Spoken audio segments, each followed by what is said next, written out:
साथियों नमस्कार। साथियों, जैसा कि आपको पता है कि भारत और पाकिस्तान के बीच में फिर से तनाव बढ़ने लगा है। तनाव तो पहले से ही था, लेकिन पाकिस्तान पिछले 2-3 दिन से लगातार ऐसी बातें किए जा रहा है कि कैसे भी करके एक और युद्ध स्टार्ट हो और पाकिस्तान फिर से एक बार पिटना चाह रहा है।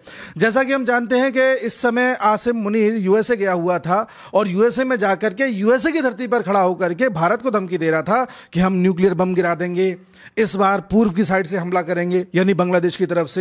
कभी कह रहा था मुकेश अंबानी को निशाना बनाएंगे। मुकेश अंबानी से उसका मतलब था कि मुकेश अंबानी की जो रिफाइनरीज गुजरात में हैं उनको निशाना बनाएंगे, क्योंकि उन रिफाइनरीज में ज्यादातर तेल जो आता है वो रशिया से आता है। अब जाहिर सी बात है, रशिया का एंगल इसमें है, तो इस आसिम मुनीर को कौन पीछे से भड़का रहा है हम सब जानते हैं। हमने पहले भी चर्चा करी है कि किस तरह से ट्रंप ये चाह रहा है कि पाकिस्तान का इस्तेमाल करके भारत को परेशान करे। ट्रंप ने ये सोचा था कि वो टैरिफ हम पर लगाएगा, कभी 25% तो कभी 50%, तो हम उसके सामने झुक जाएंगे और उसकी ट्रेड डील को मान लेंगे। लेकिन जब ऐसा नहीं हुआ तो उसने पाकिस्तान को पकड़ के, पाकिस्तान को समर्थन दे करके, अपनी धरती से उल्टे सीधे बयान दिलवा करके उसने ये सोचा कि वो हमको जो है बरगला लेगा, धमका लेगा, डरा लेगा और हम जो है उसकी बातों में आ जाएंगे। ट्रंप एक गुजरे जमाने का पॉलिटिशियन है जिसे ये पता ही नहीं है कि मोदी जी सोचते किस तरह से हैं। वो जितना धमकाने का प्रयास कर रहा है, भारत उतनी ही मजबूती के साथ कदम उठा रहा है और अमेरिका को काउंटर कर रहा है।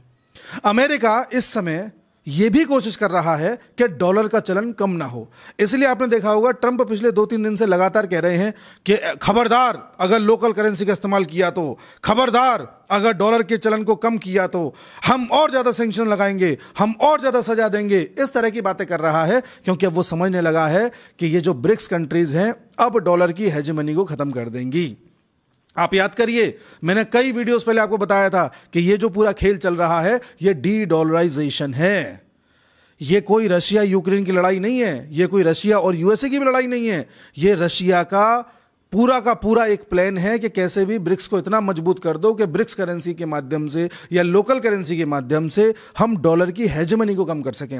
अगर डॉलर की हेजेमनी कम हो जाएगी तो यूएस की हेजेमनी अपने आप कम हो जाएगी और यूएस अपने आप कमजोर हो जाएगा। एक जमाने में जहां यूके ये कहता था कि हम ही दुनिया की सर्वश्रेष्ठ ताकत हैं, कभी भी सूर्य अस्त नहीं होता यूके की टेरिटरी में, इस तरह की बातें चलती थी और वो अपने आप को ऑलमाइटी समझता था। फिर यूके की भी विरासत, ब्रिटिशर्स की भी विरासत किस तरह से चली गई हम सब ने देखा। अब समय है यूएसए का, इसलिए यूएसए इस तरह के टैक्टिक्स अपना रहा है। दूसरी बात यह है कि लंबे समय से प्रयास चल रहा था कि बलूचिस्तान टूट के अलग हो जाए। बलूचिस्तान की जो लिबरेशन आर्मी है, जो लंबे समय से लड़ाई लड़ रही है, उसने भी एक तरह से ये ऐलान करने का प्रयास किया कि हम एक स्वतंत्र देश हैं, हमें मान्यता मिल जाए यूएन में, लेकिन वो मान्यता उनको नहीं मिल पाई। सब चीज़ें लटकी रही, कुछ हुआ नहीं। जानते क्यों नहीं हुआ? क्योंकि यूएस नहीं चाहता था कि पाकिस्तान टूटे। यूएस के लिए पाकिस्तान काम आने वाली एक चीज है, इसलिए यूएस पाकिस्तान को सदियों से इस्तेमाल करता आया है भारत के विरुद्ध, और इस बार फिर उसे मौका मिल रहा है भारत के विरुद्ध इस्तेमाल करने के लिए। आसिम मुनीर या पाकिस्तान के राष्ट्रपति, प्रधानमंत्री या आर्मी के जितने भी जनरल रहे हैं, इनकी कोई हैसियत नहीं रही है। ये सिर्फ एक कुत्ते की तरह है जिनके सामने रोटी डालो तो जीभ हिलाते हुए पहुंच जाते हैं। वही आसिम मुनीर कर रहा है। आसिम मुनीर को कैसे भी करके सत्ता में बने रहना है, पाकिस्तान का राष्ट्रपति बनना है, और आसिम मुनीर को कैसे भी पाकिस्तान की जनता को यह दर्शाना है कि मुझसे सर्वश्रेष्ठ कोई था ही नहीं। ऐसी स्थिति में अगर उसे लगता है कि यूएस से उसे फायदा मिल जाएगा तो वो यूएस की तरफ टिल्ट हो गया है। और किस तरह से कभी ट्रंप के लिए वकालत करता है कि हम तुम्हें चाहते हैं कि नॉमिनेट कर दें नोबेल पुरस्कार के लिए, कभी कहता है कि ट्रंप सर्वश्रेष्ठ लीडर हैं, तरह तरह की बातें करता है। यहां तक कि वो इस बात को भी मानता है कि ट्रंप ने सीज फायर कराया था। तो उनकी तो कोई हैसियत नहीं है, कोई औकात नहीं है। वो इस लेवल तक गिर चुका है आसिम मुनीर कि अब जाकर के बलूचिस्तान का भी सौदा कराया है। यूएसए ने यह कहा है कि बलूचिस्तान में हम मिनरल एक्सट्रैक्शन का काम करेंगे, यानी कि खनिज निकालेंगे, उनका खनन करेंगे। अर्थात पूरे पाकिस्तान में सबसे ज्यादा जो मिनरल्स हैं वो बलूचिस्तान वाले एरिया में हैं, और पाकिस्तान चाहता है कि उस पूरे के पूरे बलूचिस्तान को एक्सप्लॉइट करता रहे और हर उस देश को उसका फायदा पहुंचाए जो पाकिस्तान के काम आ सके। पाकिस्तान में एज अ देश वाली कोई बात नहीं है। वहां पर जो अलग अलग जनरल्स हैं या वहां के प्रधानमंत्री रहे हैं, नेता लोग हैं, वो अपना अपना स्वार्थ देखते हैं। उन्हें इससे कोई मतलब नहीं है कि पाकिस्तान राष्ट्र का क्या होगा। उन्हें मतलब इससे है कि उनकी सत्ता कैसे बची रहे। वही अभी आसिम मुनीर को दिखाई दे रहा है। आसिम मुनीर को लगता है कि इधर मैं यूएसए को ये मिनरल एक्सट्रैक्ट करने दूंगा, यूएसए को फायदा होता रहेगा, मेरी सत्ता बची रहेगी। और हां, एक चीज और, जो बलूचिस्तान लिबरेशन आर्मी है, जो बलूचिस्तान की आजादी की लड़ाई लड़ रही है, उस बलूचिस्तान लिबरेशन आर्मी को भी यूएस ने अब एक आतंकी संगठन घोषित कर दिया है, जिससे कि आसिम मुनीर अब उसके अगेंस्ट भी एक्शन ले सके और उस पूरे जो आज़ादी की लड़ाई है, जो संग्राम है, उसको वहीं की वहीं दबा सके और दुनिया के सामने ये बता सके कि देखो ये तो आतंकी हैं, इसलिए हमने इनको दबाया है। तो इस समय ट्रंप जो खेल खेल रहा है वो बड़ा ही शॉर्ट टर्म है। उसे कैसे भी इंडिया को प्रेशराइज करना है, इसलिए पाकिस्तान को सपोर्ट कर रहा है ट्रंप। इसलिए आसिम मुनीर को बार बार बुला करके अपनी धरती का प्रयोग करने दे रहा है, कभी हमारे किसी चीज़ को धमकाने के लिए, कभी किसी चीज़ को धमकाने के लिए। और उसी प्रकार से आसिम मुनीर के साथ साथ शाहबाज शरीफ जो वहाँ का पीएम है, वो भी भारत के खिलाफ अब जहर उगल रहा है, क्योंकि बैकिंग अमेरिका की है। और इनको अब ये पता चल गया कि अब तो ना बलूचिस्तान टूटने से रहा जब तक ट्रंप है, इनको यह भी पता चल गया है कि हमें पैसा भी मिलता रहेगा। इन्हें यह भी पता चल गया है कि हर तरीके से इंडिया के खिलाफ अगर युद्ध होता है तो हथियार भी हो सकता है यूएसए दे दे। और अब तो यूएसए पाकिस्तान को यह मानता है, यह बयान आया यूएसए के ऑफिशियल्स का, कि पाकिस्तान यूएसए का अहम पार्टनर है टेररिज्म को काउंटर करने के लिए। ये वाक्य आए हैं। ठीक है साहब, बिल्कुल है, नो डाउट। अब यूएस क्या कर सकता है इसके अलावा? भाई टैरिफ तुमने बढ़ा लिया, तुमने पाकिस्तान को बल दे दिया, उससे धमकियां दिलवा ली, वो तुम्हारी धरती पे आके धमकी दे रहा है, हमको उल्टा सीधा बोल रहा है और तुम कह रहे हो कि हमें कोई लेना देना नहीं, कोई क्या बोल रहा है, इट्स नॉट आवर बिजनेस, ऐसा तुम बोल रहे हो।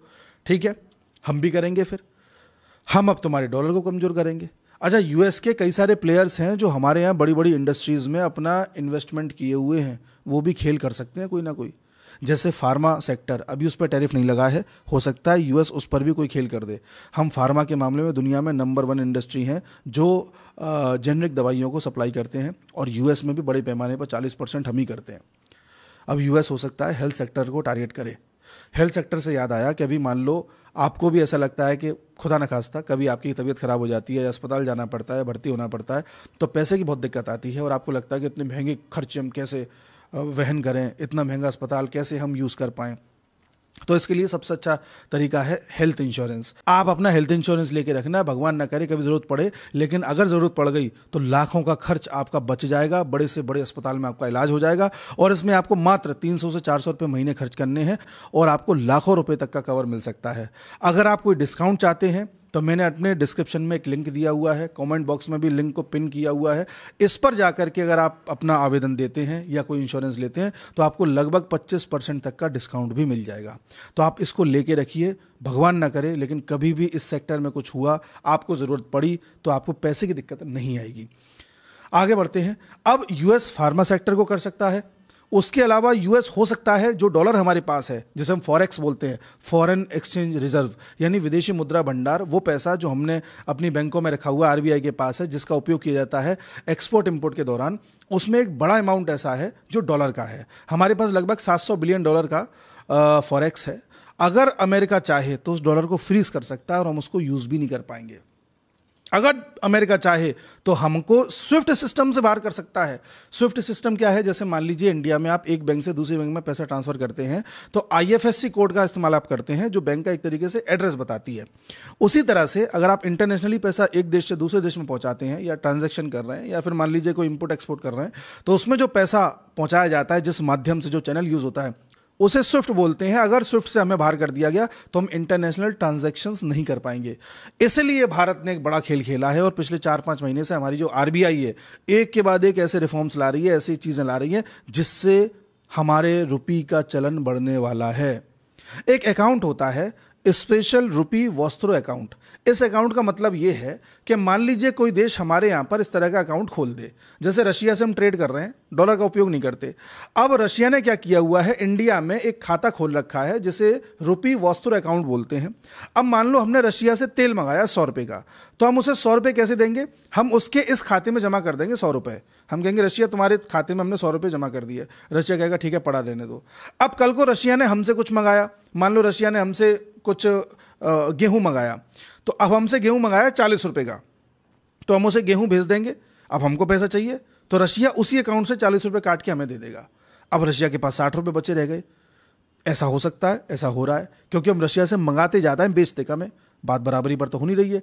तो ऐसी स्थिति में हमने क्या किया है, अन्य देशों के साथ भी रुपी ट्रांजैक्शन की मंजूरी को सेटल कर लिया है, यानी कि अन्य देशों में भी रुपी चलने लगा है। जैसे श्रीलंका हो गया, मालदीव हो गया, बांग्लादेश हो गया, हमारे अड़ोसी पड़ोसी सब हो गए, यूरोप के कई देश हैं। अब मान लो रशिया कल को चाय की पत्ती मंगाना चाहता है श्रीलंका से। अब रशिया ने श्रीलंका से 50 रुपये की चाय की पत्ती मंगाई, तो रशिया ये कहेगा कि श्रीलंका एक काम करते हैं, हम तुम्हें डॉलर तो दे नहीं पाएंगे, हम तुम्हें रुपी दे देते हैं, इंडिया के वस्त्रों अकाउंट में रुपी पड़ा है हमारा कुछ, वहाँ से 50 रुपये निकालते हैं और तुम्हें पकड़ा देते हैं, तो वो दे देगा।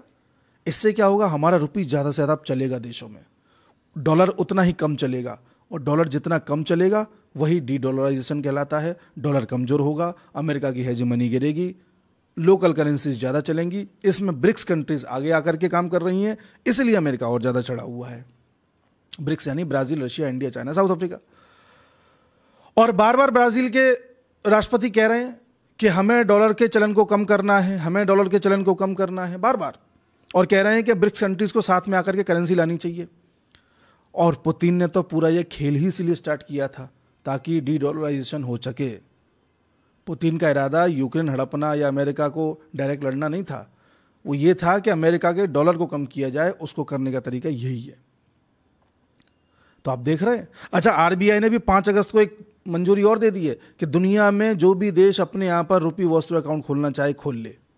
मान लो फ्रांस ने खोल लिया, वहाँ पर किसी कंपनी ने, फ्रांस की किसी कंपनी ने फ्रांस में एक रुपी वस्त्र अकाउंट खोल लिया। अब इससे क्या होगा, इससे होगा ये कि मान लो फ्रांस की कोई कंपनी हमको कुछ बेचना चाह रही है और वो डॉलर का उपयोग करना नहीं चाह रही। अब फ्रांस ने हमको मान लो कोई एक विमान दिया और वो विमान था मान लीजिए 1 करोड़ का, फर्ज कीजिए 1 करोड़ का। तो अब हमें उसे 1 करोड़ रुपया देना है, तो हम क्या करेंगे, 1 करोड़ डॉलर में नहीं देंगे, रुपी में देंगे, और उसने जो खाता खोल रखा है फ्रांस में रुपी वाला, उस खाते में वो डाल देंगे। अब जैसे हमने उस खाते में वो पैसा डाला तो उसके पास रुपी आ गया 1 करोड़। अब पहले तो हमने खरीदा था, अब मान लो उसे कुछ खरीदना है हमसे, अब हमसे उसे खरीदना है, मान लो गेहूं खरीदना है, तो हमने उसे गेहूं बेचा मान लो 50 लाख का। तो 50 लाख का जैसे गेहूं यहाँ से वहाँ जाएगा तो हमें 50 लाख चाहिए। अब तो वो उसी अकाउंट में जिसमें 1 करोड़ रुपए पड़े हैं 50 लाख निकाल के हमको वापस दे देगा। तो हो गया रुपी में काम, डॉलर की ज़रूरत नहीं पड़ी, स्विफ्ट की ज़रूरत नहीं पड़ी। ये भारत कर रहा है। इस बात से भी ट्रम्प चिढ़ा हुआ है, बोल रहा है ये सब मत करो और सैंक्शंस लगा दूंगा और टैरिफ लगा दूंगा, तमाम तरह की बातें उसकी वही रहती हैं। हमने क्या करता रहे जो करना है। उसके साथ ही आपको पता है कि हमारी कुछ रिफाइनरीज हैं गुजरात में, नायरा आपने सुना होगा। वहां पर यूरोपीय देशों ने यह कहा कि यहां से जो तेल और डीजल हमारे पास आएगा हम उसे नहीं लेंगे, क्योंकि भारत से रिफाइन होकर के जाता था। कारण क्या है, क्योंकि इन रिफाइनरीज में जो क्रूड ऑयल कच्चा तेल आ रहा है वो रशिया से आ रहा है, तो इनका कहना यह रशिया से आ रहा है इसलिए हम ये नहीं लेंगे। हमने कहा ठीक है, हमने एक टैंकर आज चाइना को भेज दिया डीजल का। इससे सब चिढ़ गए। चाइना कहता हम लेने को तैयार हैं। 2021 के बाद हमने अब भेजा है चाइना को। तो हम कर क्या रहे हैं, रूस से खरीद रहे हैं, चाइना को बेच रहे हैं।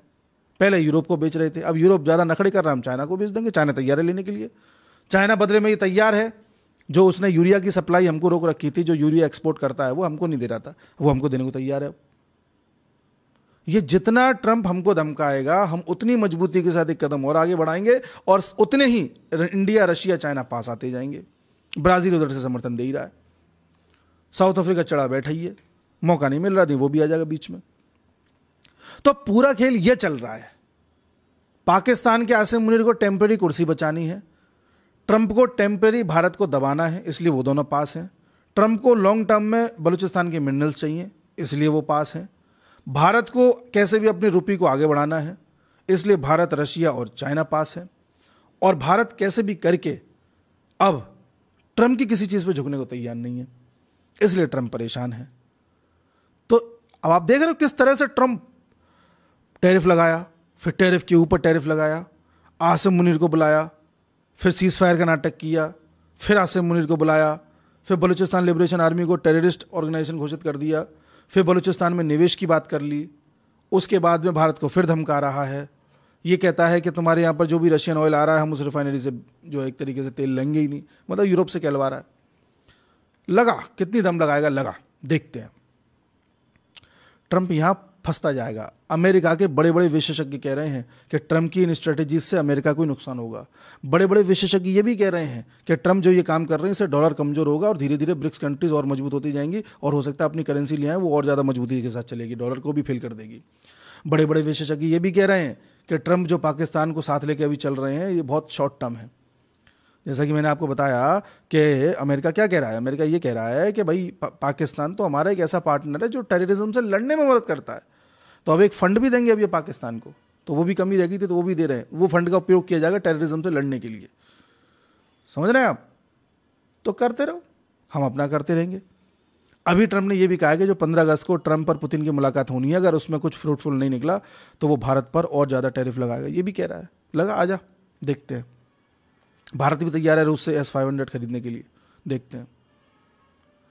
तो ये पूरा जो खेल चल रहा है साहब, ये भारत को दबाने के लिए चल रहा है और भारत इसमें निखर के ही बाहर आएगा। ये एक बड़ी शॉर्ट मानसिकता वाले कदम उसने उठाए ट्रंप ने, जिससे लॉन्ग टर्म में फायदा भारत को होगा, ब्रिक्स कंट्रीज को होगा। अब वो लोग समझ पा रहे होंगे कि पुतिन ने ये वॉर क्यों स्टार्ट किया था।